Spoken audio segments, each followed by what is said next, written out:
To Be Hero X, c'est quoi? C'est un anime chinois créé par Lee Aolin, en cours depuis le début du printemps 2025 et toujours en cours actuellement. Il s'est fait remarquer grâce à ses visuels plutôt spéciaux car l'anime jongle entre 3D et 2D. Et honnêtement, les deux styles sont vraiment beaux. Mais en plus de ça, les OST ont été concoctés par un petit gars, j'ai oublié son nom, c'est quoi déjà? Ah oui, c'est vrai, Hiroyuki Sawano.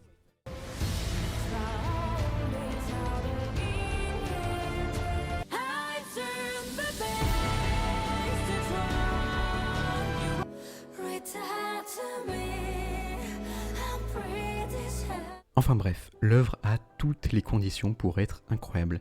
Manque plus que l'histoire et le concept. Et avant de vous présenter tout ça, je vous l'annonce, c'est du très lourd. To Be Hero X est une œuvre de super-héros.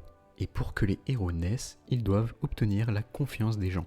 Si personne ne croit en vous, votre jauge de confiance est à 0. Vous ne pouvez donc pas en être un. C'est simple.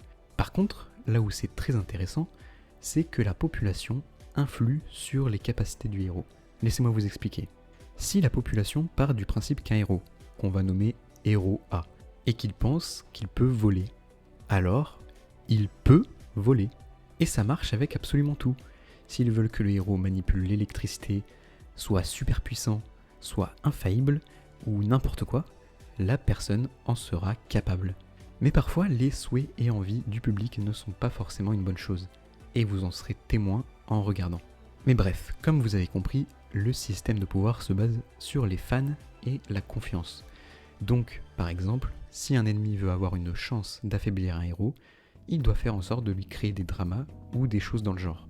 En plus, les réseaux sociaux sont présents et les infos partent extrêmement vite.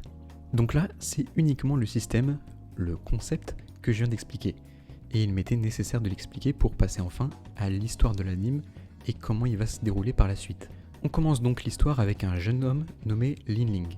Il est dans une agence de marketing pour héros et il s'occupe de faire des publicités pour certains grands héros. Il aimerait faire passer un message d'espoir sur le fait que n'importe qui pourra en devenir un, même lui par exemple, même s'il n'a la confiance de personne.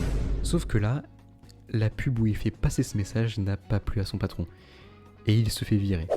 Donc il est là, comme un con, avec un carton qui contient ses affaires, sur un toit, en face d'un dirigeable, avec une pub d'une héroïne qu'il aime et d'un autre héros. Et il a le seum car ils sont proches. Et il a encore plus le seum car c'est lui qui a fait la pub, bref tout va mal. Mais là, le héros de la pub arrive à côté de lui.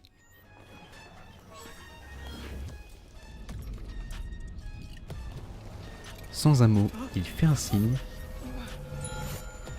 Et il Quoi? Ok. Alors là, le mec est mort, on est d'accord?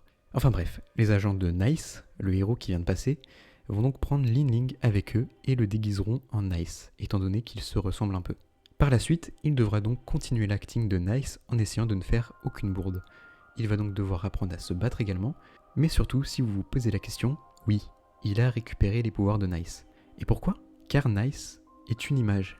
Les gens pensent que Lin Ling est Nice, car ils ne voient pas la différence, donc il gagne les mêmes pouvoirs que lui, tant que les gens ne découvrent pas que c'est un imposteur. En tout cas, je vais pas aller plus loin sur son explication, sachez que Lin Ling ne sera pas le seul héros développé, il y en a des tas, et des très bons. On va passer par toutes les émotions, je vous assure que l'œuvre est très forte pour ça, mais surtout sachez que tous les héros que l'on va découvrir pendant la saison 1 seront soumis à un tournoi que nous, les personnes qui sommes devant notre écran à regarder To Be Hero X, pourront être acteurs. Tous les héros présentés seront dans un top et on pourra nous-mêmes faire le classement en fonction des personnages qu'on a le plus aimé. Et pour la saison 2, les créateurs prendront en compte les résultats pour faire la suite de l'histoire. Donc, dans cette saison 1, plusieurs héros seront présentés chacun leur tour par arc et ce sera à nous de décider du futur top 10.